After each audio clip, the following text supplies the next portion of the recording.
right. Hello. We're back for another rendition of Randall Responds. We decided, yeah, we got enough time. We're kind of on a roll here, and we want to get to this Atlantis question. So, yep, same shirts, different show. We're going to do it again. Randall, how you doing, man? I'm still doing well, Brad. Right? Had a little Actually, I'm break. doing better Had a than I little was break. a Yeah. few minutes ago. Yes, Excellent. Got a little drink of water and, yep, I did. wet the whistle. All Mm-hmm. right. Well, what we had mentioned at the end of the previous episode, talking about doing part 3 of the Atlantis live stream. So let's get to one of the Patreon contributors' questions that came in. Looks like end of November last year. We're getting around to some of these. It takes some time, but we're going to be doing more of them. Randall's got a lot to respond to, and this is going to be one I'm curious about also. It says, "Dear Mr. Carlson," and this is from Mike. "Dear Mr. Mike Carlson, Salater. I don't know. I'm not going to worry about last names. Okay. He'll know it's him. Okay. Mr. Carlson, would you have in your possession any research that would pertain to the Irving Seamount, specifically to any subaquatic archaeology or geology performed in that area? When based on Plato's account, it checks many boxes for Atlantis.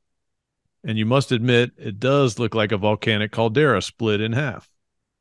I will be performing a transatlantic crossing in summer 2023, and I plan to make the Irving Seamount part of my journey.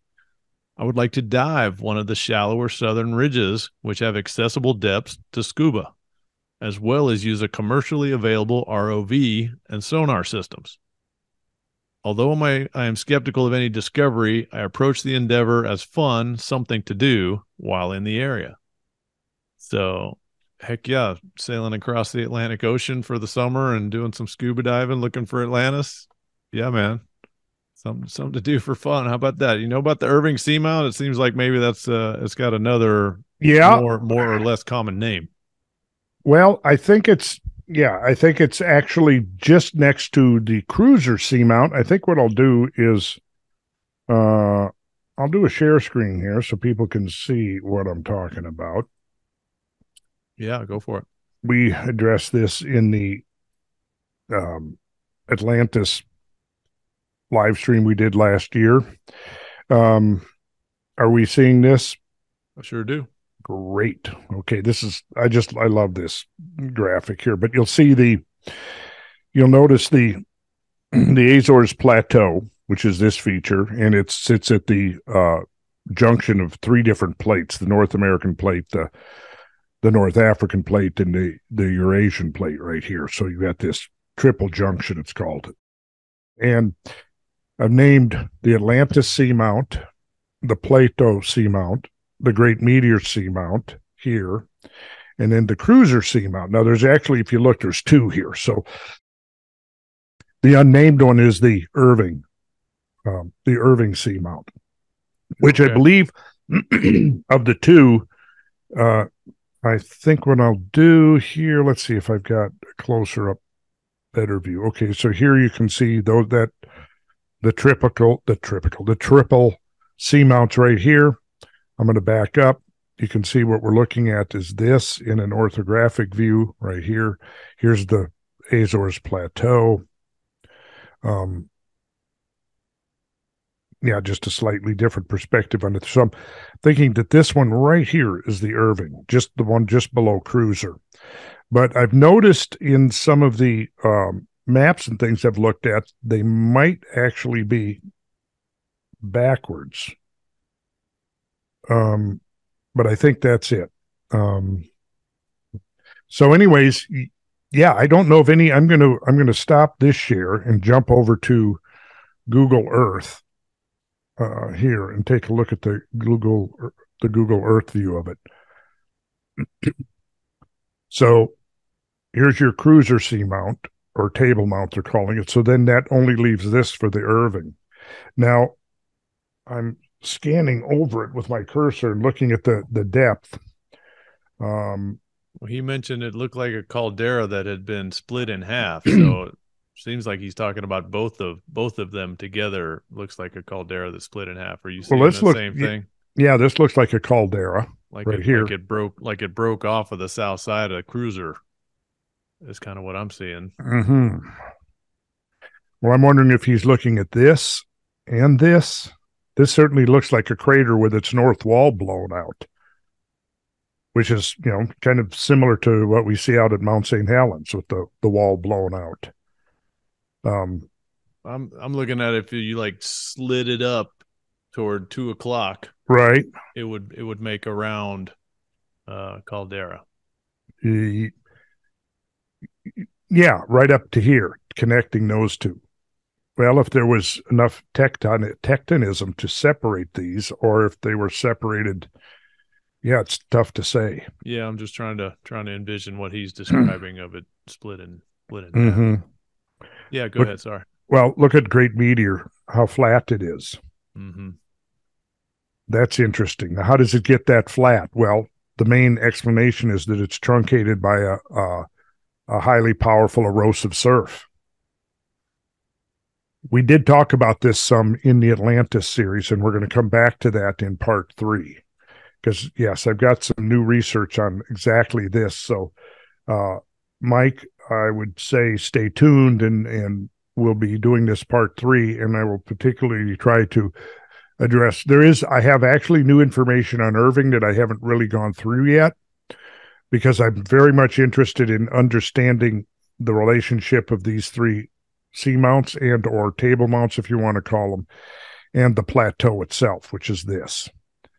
And, when you look at this, you can see that the islands of the Azores are actually the tops of mountains whose bases are on the plateau, which is now like, let's see, right there, we're looking at 5,000 minus 5,700. So this is slightly more than a mile below the surface of the ocean right here. Okay, right. Yeah, you said you were checking the depths there down. I was wondering how far is he really going to be able to dive? Well, let's see. I wish we had better. I wonder if Google Earth Pro has better resolution at these depths. So, yeah, it's saying minus a mile there, minus 5,400 feet. Minus a mile, yeah. Wow.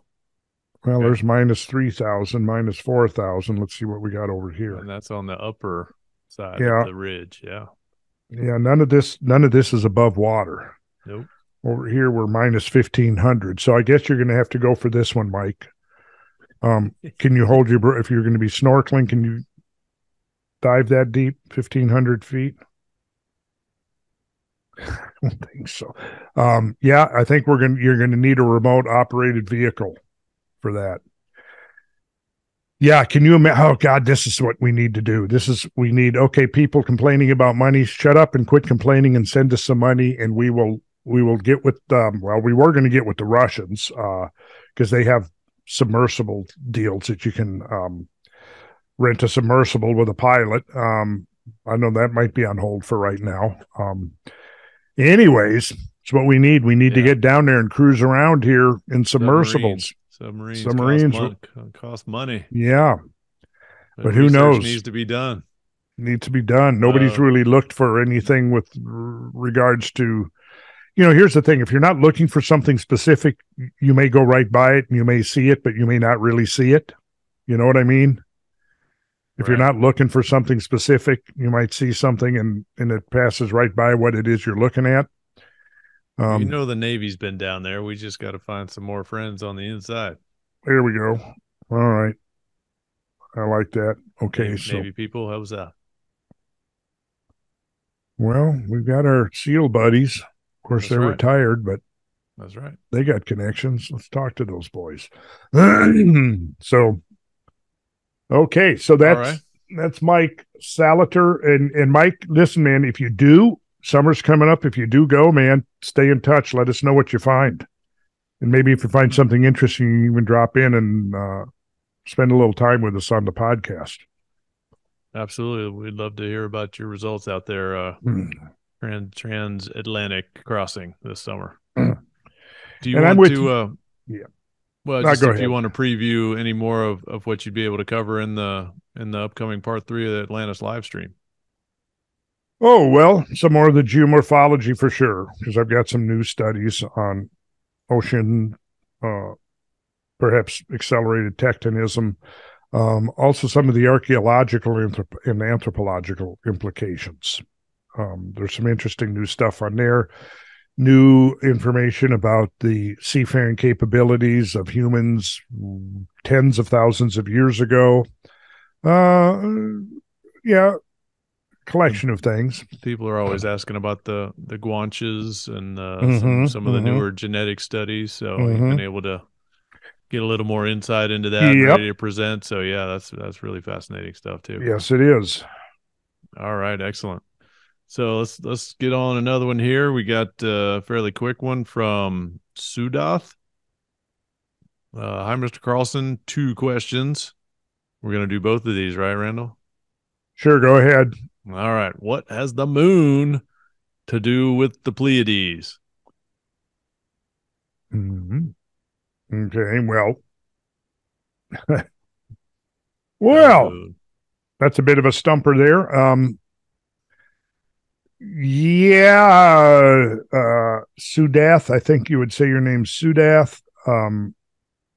Yeah, awesome question. And I think all I can say at this point is stay tuned because we're going to be circling back. I've already promised that 2023 we're going to disclose some moon information, and the connections between the moon and the Pleiades are interesting but tenuous at this point. And I have a strong feeling that somewhere down the road, the two roads, the moon and the Pleiades, are going to converge at a major intersection. But we're going to save that for now. Sorry, man. And I believe you did have a second question, no?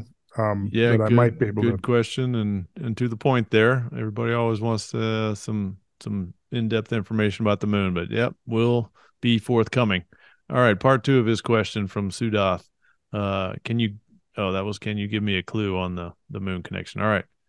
And here we go, part 2. Do you know as an architect the story about Vitruvs Primeval Hut? Vitruv, that would be short for Like Vitruvian. Vitruvian, yes. This is the story about Atum building the first house in Egypt. Yeah, okay. Well, I'm not a real expert on that, but I do know that it's interesting. I think it influenced people like Frank Lloyd Wright, um, because essentially what it is. Let's see if I can find a little to show you here. Yes, the primitive hut idea supports a back to nature philosophy, a romantic idea which gained popularity in the mid 18th century and influenced literature, art, music, and architecture. Now, we've talked somewhat about the Hudson River School of Art. I think we could safely say that that whole idea of the back to nature philosophy found its way into inspiring those Hudson River School architects, artists. Um, but others like Churchward or Church was as an architect as well as an artist. But you know what those guys were doing was they were seeing a pristine wilderness and knew that it was about to become transformed. They could look into the future. They saw what was happening. They saw that humans were moving in. They were starting to change the landscape. So a lot of these pristine landscapes that they were seeing, they're looking at them and they're going, okay, we're in this privileged position now of seeing something as it's been for millennia, and now it's about to undergo a transformation. And so they set about to try to capture that spiritual feeling, literally spiritual feeling that they had with that connection with pristine nature in their artwork. And this whole idea of back to nature, the Vitruvian hut refers to this idea that there was a back to nature sentiment about a lot of the Greek classical or Greek revival. Because again, you know, when you look at the Greek temple, you know, they're mimicking columns, they're mimicking, you know, you look at the Corinthian and with the exploding vegetation at the top, you know, to imply this the connection in between the stone as a living thing and the living plants. All of that kind of harkened back to this idea. There was a pretty famous painting, or maybe it was a woodcut. Let's see if I've got it handy here. Let's see. Yeah, so there was a Lagier who wrote on the idea of the primitive hut, and that the idea is that humans, no matter how sophisticated they are with civilization, and really when we look at civilization, we can almost think of it as a series of degrees of being able to remove ourselves from being totally subjugated to the forces of nature, right? And so in one of the comments here about Lagier's work, it says that he theorizes that ultimately man wants nothing more really than shade from the sun and shelter from the storms, the same requirements as a more primitive humans. Lagier writes, pieces of wood raised perpendicularly give us the idea of columns. The horizontal pieces that are laid upon them afford us the idea of entablatures. And this is, columns with entablatures, we've kind of had that in our consciousness with our recent trips to Nashville, and the full-scale replica of the Parthenon is there, because essentially what we're seeing is that basic idea of columns, pieces of wood raised perpendicular, and then beams laid across it. Branches form an incline that can be covered with leaves and moss so that neither the sun nor the rain can penetrate therein. And now the man is lodged. Lagier concludes, quote, "The little rustic cabin that I have just described is the model upon which all the magnificences of architecture have been imagined." And this isn't, going to be, this is just the stuff I'm able to dredge up off the top of my head. I'm not attempting here to go into any detailed explanation about the whole idea, but it would be very, very interesting to dive into it. Yeah, here we go. Defining the essential elements of architecture as a statement of purpose, a philosophy that drives the work of an artist and practitioner, simplicity of design and the use of natural materials, while Lagier believes our architectural essentials are familiar ideas that have been embraced by the more modern architects, including Frank Lloyd Wright and the vision of Gustav Stickley at Craftsman Farms, both of whose work I found very inspirational. And Lagier's rustic cabin is sometimes called the Vitruvian hut, because Lagier built on ideas of natural and divine proportion documented by the ancient Roman architect Marcus Vitruvius, who wrote about geometry and architecture. And I'm going to share this image of the primeval hut. And let's see here.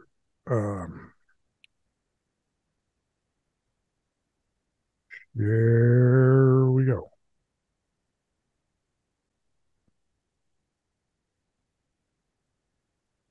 Are we seeing this?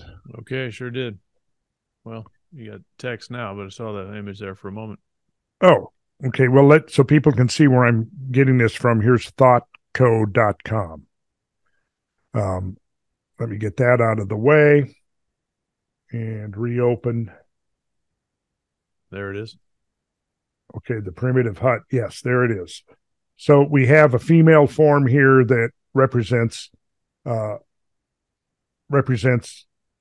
nature, essentially pointing out this is like the Vitruvian hut right here.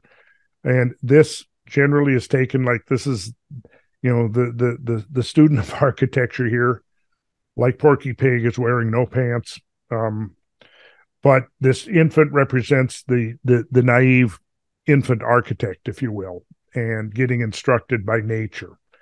Let's see what they say here in the picture. An idyllic woman, perhaps the personification of architecture, points out a simple rustic cabin to a child, perhaps the unknowing naive architect. The structure she points to is simplistic in design, uses basic geometric shapes, and is constructed from natural elements.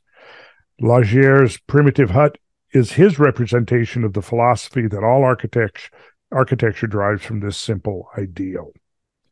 So this is the frontispiece created by the British engraver Samuel Whale. Oh no, which is slightly different from the illustration used in the well-known celebrated French edition. So that is that, and it's very interesting stuff. And let's hold on for that for a second, because I'm recalling, observing there in the lower right corner, right? Is that like part of a column that's down? There was prior great constructions that have been destroyed, and you're kind of absolutely, Brad. starting over. I wasn't going to mention that, but there it is right there, a fluted column. Here's the capstone. This is an ionic volute. So yeah, you got it, Brad. That was an astute observation. Is right. Okay, so yeah, more places to go with that one for sure. Oh man, yeah.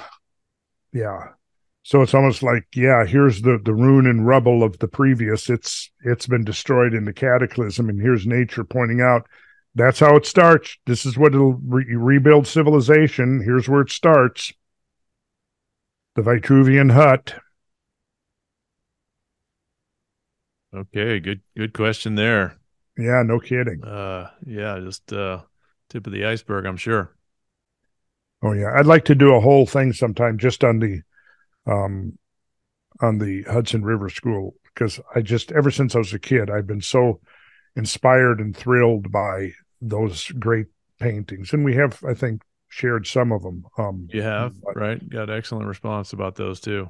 Oh, did we? Yeah, it'd be good to introduce people to who are the key artists in that movement, what their philosophy was. Absolutely. Yeah, rich stuff there. I'll remind you of that one. Okay. All right, let's get another one, because I know a lot of people out there are probably having the same question. This is from Jesse.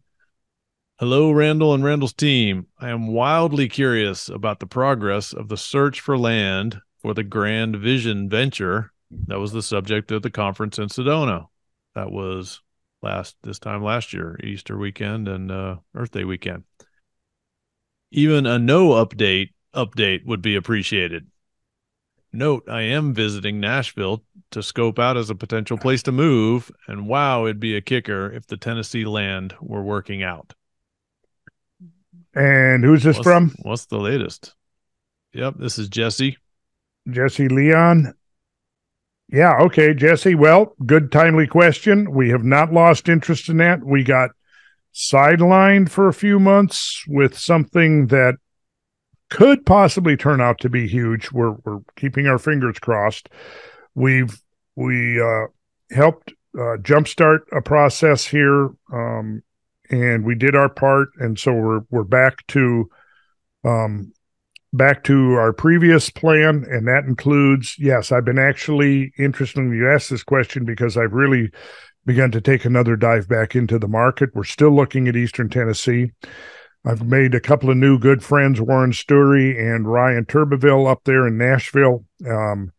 Really getting to know folks up there. We've been up there several times now. I'm seriously, looking at that as a major base of operations going forward for the rest of the decade, really, because I like what's happening in Nashville.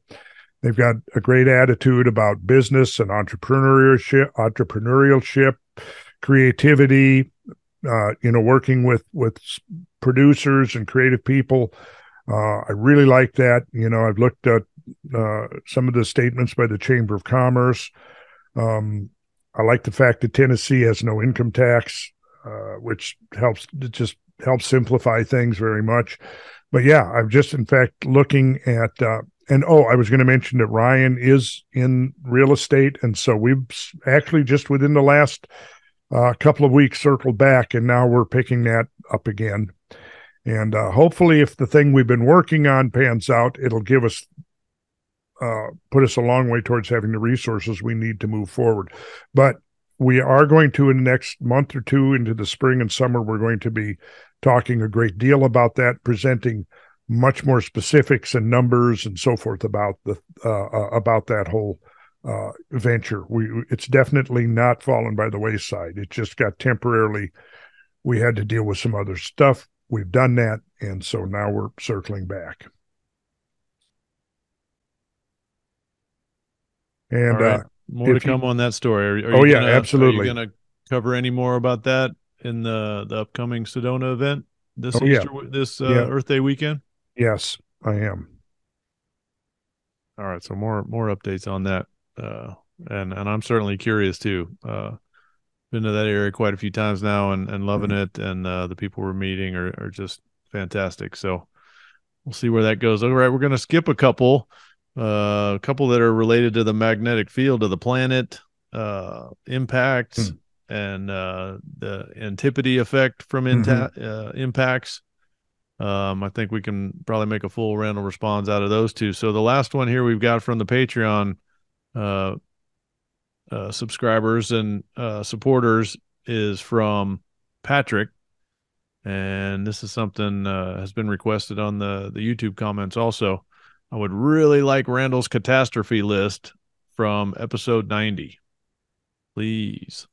And that is the list of extreme weather events. Extreme weather events. That's right. Right. And we can certainly make those available. There's a blog on randallcarlson.com, and we will make sure those get up as soon as possible, and maybe even before this comes out. So check the randallcarlson.com, and of course get the newsletter there that comes out first Saturday of every month, and you'll get information when new things like this are posted, what tours and events are coming up. And Randall does some excellent summaries of some of the recent scientific work that's being done, and that's pertinent, and definitely worth a read on your Saturday morning when you're having a coffee, or maybe there's still cartoons on Saturday morning. Do they still show Heckle and Jackal cartoons? I don't think they have Heckle and Jekyll anymore, man. They're gone. Okay, well, yeah. I think that Heckle and Internet only. Well, all of the all of the cartoons we watched when we were kids would now be way too politically incorrect. That's right. And there's no way. I mean, boy, can you imagine if they were showing some of those cartoons we used to watch? We'd have millions of young triggered wokesters having sadly, yeah, okay. Yeah, having seizures, passing out, fainting. That's what so much comedy is based upon, or used to be at least. Pushing those buttons and making people uncomfortable, and so finding the humor in it. Yeah. So maybe some furniture maker can bring back the fainting couch for the new generation of wokesters when they're no clue what that overly is. Triggered. You never heard of the fainting couch? Fainting couch? No. Look it up. Okay. Okay. If you have not heard of that was a real thing, by the way. Kind of fell out of favor though, I think. Okay. Sorry. All right, not a problem. Good stuff. Anything else we need to say that's coming up? Yeah, so always something. Well, the extreme weather events. Okay, so we've got Laura now who is taking the burden of a lot of that stuff for us. So hopefully as a result of that and her efforts, we'll see a lot more timely things being posted. She's going to be expanding the website. We've been giving her material. So hopefully we will see in the next few weeks to month or two, a lot of new stuff going up on the website. And we'll have a folder or a file. We'll have a place you can go online. We're going to have the whole, what I've done is I've gone back to the 1600s, and it's not all inclusive or comprehensive, but it certainly gives an idea of and for those of us who are, having to try to bring some insight to our friends and acquaintances and family and coworkers and so on that are busy guzzling the Kool-Aid and believing everything that they're reading in mainstream media about the climate crisis.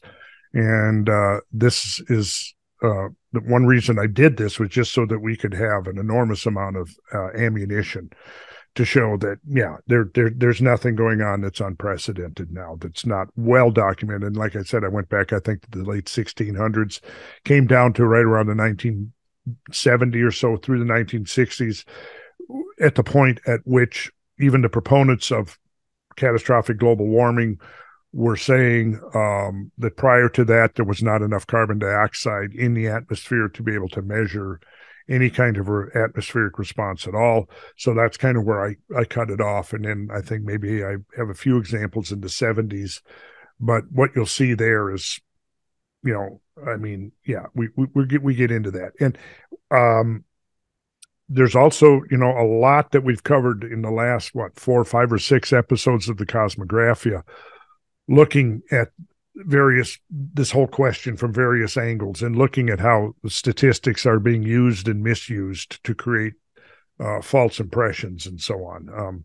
So if you haven't seen those yet, go back to, what would you suggest, Brad? 90? Yeah, that list is on 90. That's exactly where I was going to go. Yeah, if people are new to Randall Carlson, people coming in to hear about Atlantis and learning something new. Yeah, the Cosmographia podcast, the Randall Carlson podcast, he's going deep dive into the data about climate and weather changes, and is what we're experiencing unprecedented. And that basically started on episode 87, and 95 just came out, which is actually titled Unprecedented Climate Crisis, ? So we've recorded up to 97. So yeah, there's a whole series on this climate change controversies. So lots to dig in there. And this list of extreme weather events is part of that.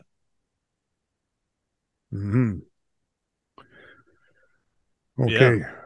Any more? Extraordinary stuff. Yeah, about 2 hours each in the episodes now. We bumped it up a little bit, let you go a little bit longer, and trying to be more focused on the material and get it out there, because it's definitely a lot of things that are not at all coming through the MSM, the mainstream media. That's for sure. So, yep. There's other people out there doing similar reporting about this, and you find them too. Find Randall, and educate yourself on these, because what's coming through is obfuscation. It's it's quite a mess of what people are being brainwashed with, and even multi-billions of dollars into school programs to convince the young people of certain mindsets that aren't playing out in the data if you really dig into the data like Randall has, and he's presenting to us on these podcasts. So hope you catch up on those, and we'll do another one of these Randall Responds episodes soon. Yes, we will. Plenty more questions to tackle, Randall. Well, I like questions. I like when I can answer questions. Sometimes I even like when I can't answer questions, because it gives me new things to think about and research. And yeah, some of the questions I've seen to come in, there's definitely some more good ones we need to address. So let's do it sooner rather than later. I'm going to be going out to Verde Valley, Sedona, south of Sedona, in a couple of weeks to do the Earth Origins Conference. Interesting lineup of people. And we're going to be discussing there's going to be a lot of topics, I'm sure, but the focus of my topic is going to be the Grail, because the Grail seems to be a pretty relevant to the season of spring and the idea of resurrection. And so we'll kind of be looking at it in that context. It ought to be good stuff. Sounds good. And those are available to purchase as a live stream, but of course they will be available as video on demand afterwards. Yeah. So that's Earth Origins 5 in Verde Valley, Arizona, featuring Randall and about a dozen other speakers there. It should be interesting, diverse program. Yep. All right. Well, let's wrap this one up, and we'll see you next time. More Randall Responds coming soon. Thank you, everybody. See you soon. Well, good.